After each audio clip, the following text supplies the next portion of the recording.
Here's a really interesting problem that you see in a lot of fluid mechanics textbooks. It's a classic. It looks like an aerodynamics problem, but it's disguised. It's actually a fluid mechanics problem, and we'll see why that's the case in a few moments. So here's the idea.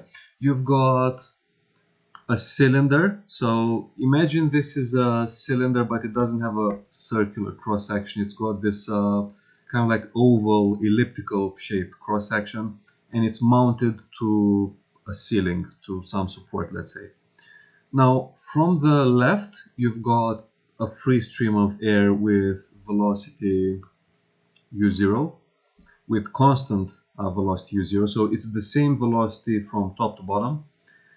And after the air passes over the cylinder, you've got this profile here. So you've got u0 over 2 just behind the cylinder, and then the velocity of the air gradually and linearly increases back to u0, and then it keeps the same velocity top and bottom. And this linear behavior, this linear change, this linear transition from u0 over 2 to u0 happens over a distance L on both sides. And what the problem wants us to do is to find the drag. So the question is, what is the drag force acting on the cylinder?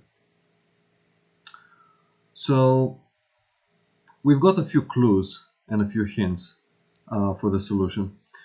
The question is asking us for the drag, and we know that drag is actually a force. So if we're being asked for a force and we've got some velocities here and here, then it's highly likely that we need to use momentum conservation to find this drag force, and that's exactly what we have to do. And to apply momentum conservation, we actually need to draw our control volume first of all. So the control volume, an obvious control volume, could look something like this. So it's the usual rectangular shape which cuts through the support where the forces will be, and then it's going to have a length of 2L on the right, and then on the left it will also have the same length 2L because it's a rectangle, right? So, and let's say, just for simplicity, that the width of the cylinder, and what I mean by width is the dimension going into the screen or coming out of the screen. So the width is just equal to 1 meter, let's say, just for simplicity. Okay, so we have the control volume, and we should be able to find the drag force by applying momentum conservation. However, it's not that easy because there's a problem. If you look at the amount of air that's coming in and the amount of air that's coming out, you'll see that they're not actually equal to each other. So the amount of air that's coming in through this, and remember this has an area of 2L due to the width being 1 meter. So the amount of air coming in through this area 2L has a velocity of u0. Okay, but on the right side, through the same area of 2L, you've got less velocity. So you've got a velocity u0 over to here in the middle, and then this gradually increases up to u0. So there's clearly less velocity on the right, although the area is the same. And to be a bit more specific, it's this amount here that's missing. Okay, so the amount that I drew in red, that's the amount that looks like it doesn't satisfy the continuity equation. So what's actually happening here is the question. And thankfully, there are no laws being violated, and there can only be one explanation. So if the amount of air going through here is not the same as the amount of air coming through here, if there's less air on the right, it means some of this air must escape in another way, and that's what happens. So some of the air from the left actually escapes the control volume from the top and the bottom surfaces, and we need to take that into account. So To actually solve this problem correctly, we need to change our control volume. And we need to change it in such a way so that however much air we have on the left, that's the amount of air that comes out from the right. And I will do that here. So I'll draw my my shape here, my cylinder, and then on the left I have the incoming airflow, the free stream, velocity u0, and then on the right I've got this. So I've got u0 over to here, and then I've got u0 here and here, and this once again this transition happens over a distance L on either side, like that. So we've got an L here, we've got an L here, and then beyond that we just have the same free stream velocity as we had at the beginning. And then the air has this linear profile in the middle. Okay, so let's look at how we can change the control volume. And there's actually an easy way to do that. All we have to do is just keep the same 2L area on the right, but then when we go to the left, instead of having 2L, we saw why that can't happen.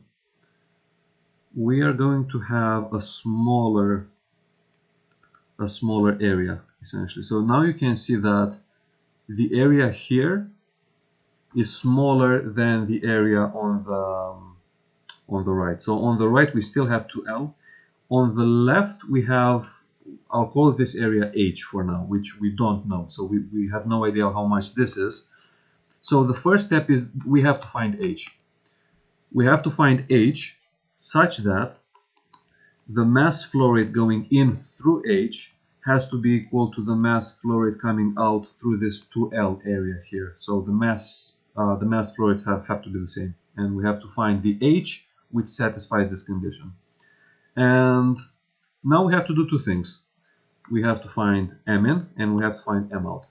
So let's do M in first. That's the easy one, as you'll see in a few minutes. So let's say this is the air front, and let's say that this is my area H. I'll just draw the whole thing in green like that. Okay, let's just do it this way. Okay, so this is H, and then the mass flow rate going in through H is quite easy to calculate. So we know everything. We know the air density. We know we don't know the area, but we gave it the name H, so we'll just use that. And then we know the velocity, which is u0. So that's it.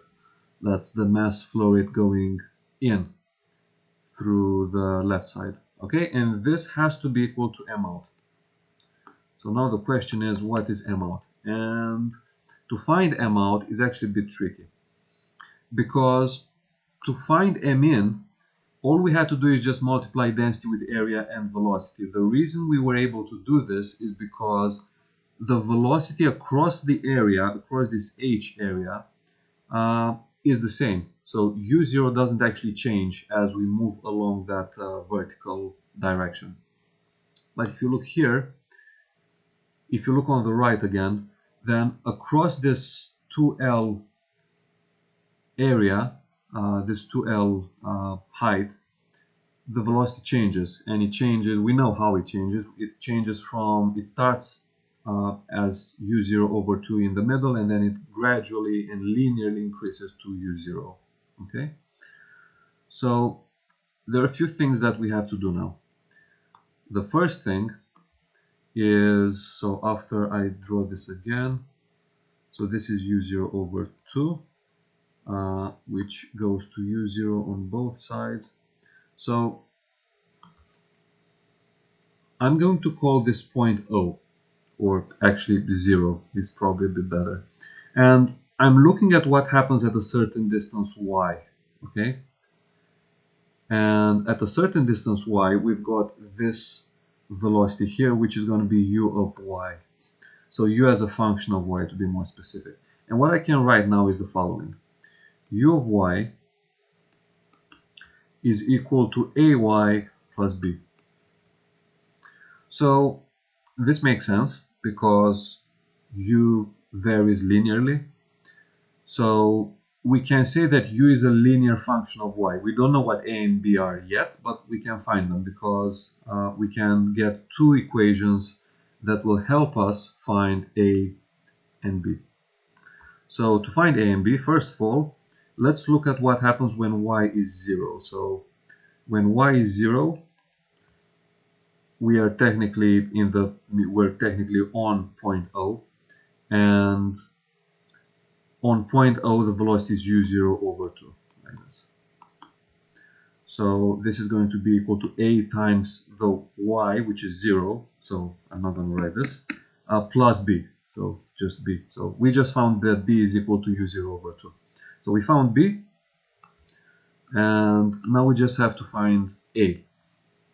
And to find a, we're going to rewrite this again. So we have u of y is equal to, we have a times y, but now we know what a is. Actually, we don't know what a is. We have to find a. We know what b is, like that. So we need another equation, which we can find by substituting y with L. Because remember, this distance, we said this is equal to L. So this is where this L comes into play. So we have that u of L is equal to u0, and that's because at the distance L above O, that's where the velocity becomes equal to the free stream u0. So we have u0 is equal to a times L plus u0 over 2, which means that a times L is u0 over 2, which means that a is equal to u0 over 2L. So we found a, and remember b was u0 over 2. So u of y is u0 over 2L. I'm just putting everything together now, times y plus u0 over 2. And just to make this look a bit better, this is u0 over 2. I'm going to factorize this. So it's u0 over 2 times 1 plus y over L. And that's our velocity. This is exactly how the velocity depends on distance, on height in this particular problem.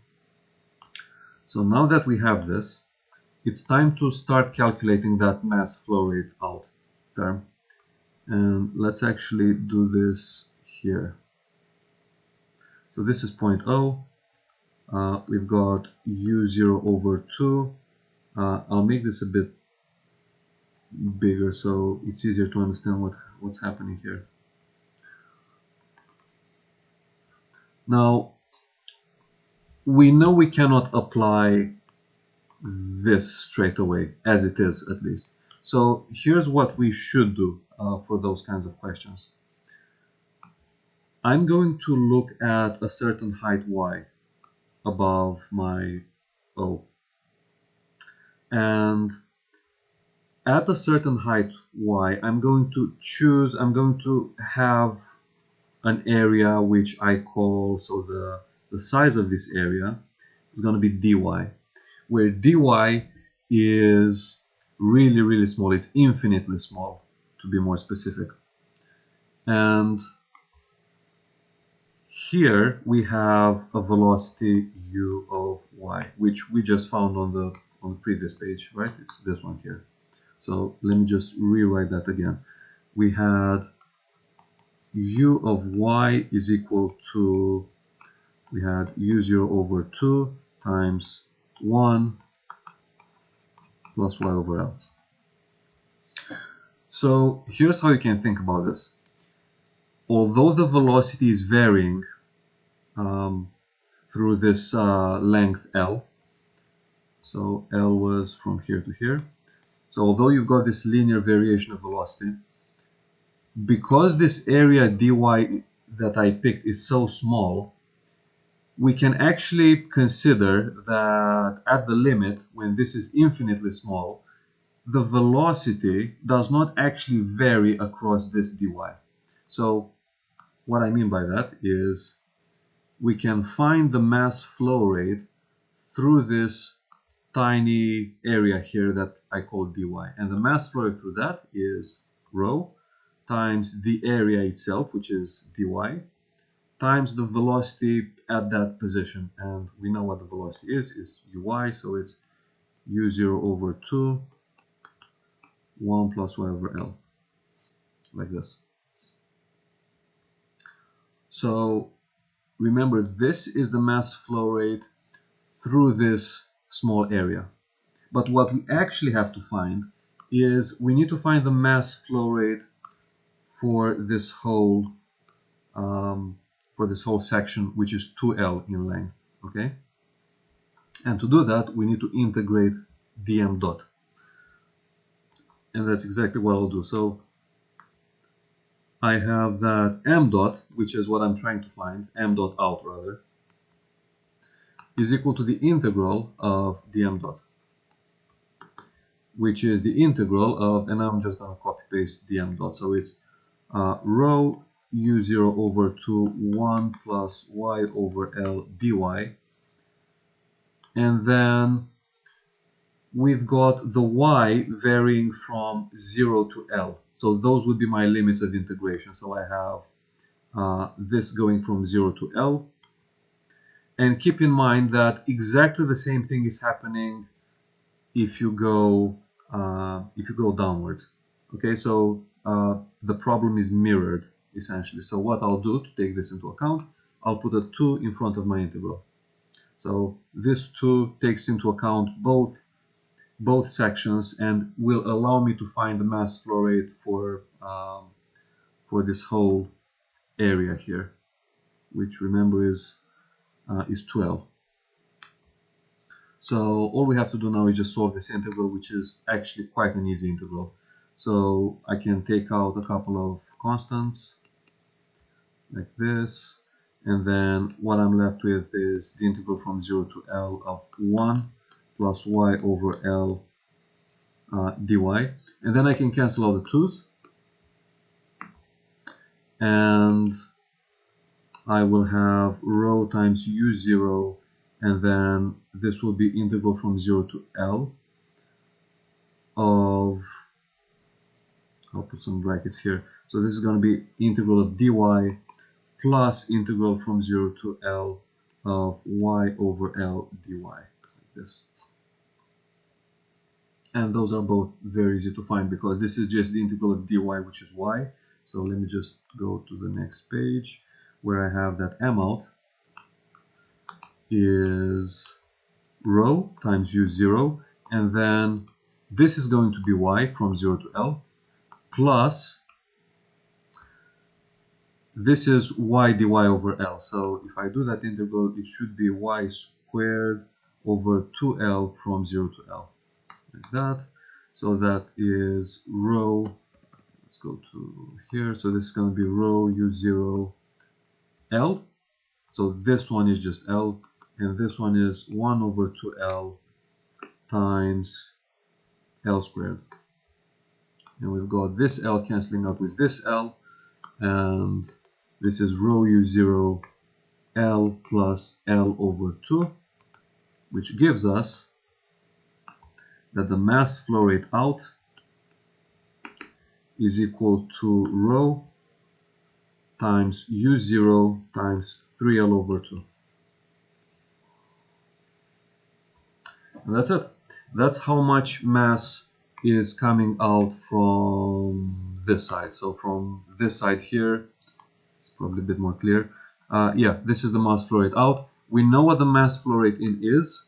So the mass flow rate in was, I think it was just rho h u0, and mass flow rate out is 3 over 2 rho times u0 times L. And we know they're equal to each other, so now we can just find h from here. That was our first unknown. So we've got rho h u0 is equal to 3 over 2 rho u0 L. We've got a few cancellations. we've got this, we've got u0 is the same. So h is 3 over 2L. Okay, we found h, but let's try to remember why we did this, why we were trying to find this h, and why we took so long to do those derivations and to eventually get to this point. So let me draw this here again. Okay, so we have our h, which is this, and this gives us our control volume, which actually satisfies the continuity equation. So that's good. Now, all we have to do is just apply momentum conservation like we planned from the beginning to find this drag force. So remember, this force here is, this drag force is, I'm going to draw it as acting to the right, and then we'll see if that's actually the case or not.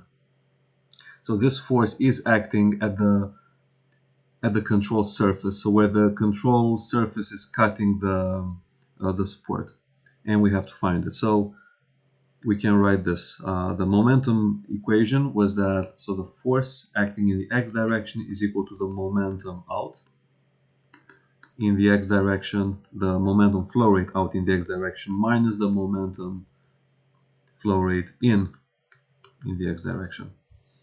So the only force that we have here is the drag. So I'll replace Fx with drag. So that's momentum out in the x direction minus momentum in the x direction, like that. Right, so now we have to find what those two terms are. So as before, I'll start with momentum in because this is the easier one to find. So we've got our new area, which is h, which is 3L over 2. And the momentum going through this area, so the momentum in the x direction, is equal to the mass flow rate, in, times the velocity. So that's just u0, because this is u0 everywhere, right? So this is going to be rho times the area, which is 3L over 2, times the velocity, which is u0, and then times u0 again. So the momentum in the x direction is 3 over 2 rho times L times u0 squared. And that's it. So now we have to find what the momentum out is going to be. By the way, before we go on, just keep in mind that the momentum, the mass flow rate in is equal to the mass flow rate out, and is equal to 3 over 2 rho L times u0. So let's actually see what's happening on the right. So we've got the air front here, we've got u0 over 2, we've got u0 over here, we've got another u0 at the bottom, and then we need to find what the momentum flow rate is at the exit. And once again, we've got a similar issue, which is the fact that we cannot simply say that momentum flow rate is mass flow rate multiplied by velocity, because once again velocity changes, so the velocity varies linearly, and we have to use a similar approach to find what the total momentum flow rate is throughout this area of 2L here. And a similar approach means that I'm going to look at a certain distance y, and at a distance y I have an infinitesimally small area dy, to which we associate a velocity uy, right? So at a distance y we have velocity uy, and the velocity uy, as before, was, I think, u0 over 2 times 1 plus y over L, like this. So what we have to do now is we have to find what is the momentum flow rate going through this small area here. So that's the mass flow rate going through the small area times the velocity. Once again, we're able to apply this formula like this because, as I said, this area is so small, is infinitely small, that the velocity doesn't actually vary across it. So this approximation actually holds. So we've got that the capital M dot is dm dot, which is rho times dy times uy. So this here, this is dm, small dm dot, and to this we then multiply uy again. So we have, if I write it here, d capital M dot is rho times u of y squared times dy. And once again, to find what the total M dot is, from the M dot we have to integrate it. So let's do that here. And this is what we have. So we have M dot is equal to integral of dm dot. Remember, this is now momentum, it's no longer mass flow rate. So that's going to be rho times u squared of y times dy, and we are going to take the limits as before. So we're going to take the limit from 0 to L, and then because the problem is mirrored on the bottom, we can just put a 2 in front of the integral like this. So the limits are going to be from 0 to L. Right, so now we just have to calculate the integral. So I'm going to take the rho out, and I'll have integral from 0 to L. U of y was u0 over 2, and then 1 plus y over L. But remember, this is now squared, like this, and then dy. So I can take out the u0 squared over 4, because it's a constant, and that will give me integral from 0 to L of 1 plus y over L squared dy. And I can cancel out the 2 with the 2. So I'll have that the momentum flow rate is rho times u0 over 2. And then we just need to find this integral, which should actually be quite easy. There are a few ways of doing it. Let's try expanding the brackets and see what we get. So this is going to be 1 plus 2y over L plus y squared over L squared dy. And then if I try taking this to the next page, then my momentum flow rate becomes rho times u0 squared over 2. And then let's try doing this straight away. So this is going to be the integral of, so the first term is the integral of 1 dy, which is just y from 0 to L, plus, and then we have 2 over L, the integral of y dy, which is y squared over 2 from 0 to L. And finally, we've got 1 over L squared, integral of y squared dy, which is y cubed over 3, like that. So the momentum flow rate out, let's put the correct subscript here. So this is rho u0 squared over 2. This is going to be L. This is going to be, so we've got the 2 cancelling out with the 2. This will be another L. And this should be L over 3. So you've got this L cubed cancelling out with the L squared, and you get just L, and then you divide by 3, and that's it. So if you add everything up, you should get that this is rho u0 squared over 2, and then this is 2L plus L over 3. So if I go to the next page, just try the final answer, we have the momentum flow rate out is equal to rho u0 squared over 2, and then this should be 7L over 3. So we end up with 7 over 6 rho L times u0 squared. And that's the momentum flow rate out. Just to remind ourselves, the momentum flow rate in, I think it was 3 over 2 rho L u0 squared. So it's 3 over 2 rho L u0 squared. So the drag is the difference of the two. So it's momentum flow rate out minus momentum flow rate in, which is 7 over 6 rho L u0 squared minus 3 over 2 rho L u0 squared. So I can factorize the common term, which will just give me 7 over 6 minus 3 over 2. And then if we bring to the same denominator, this should be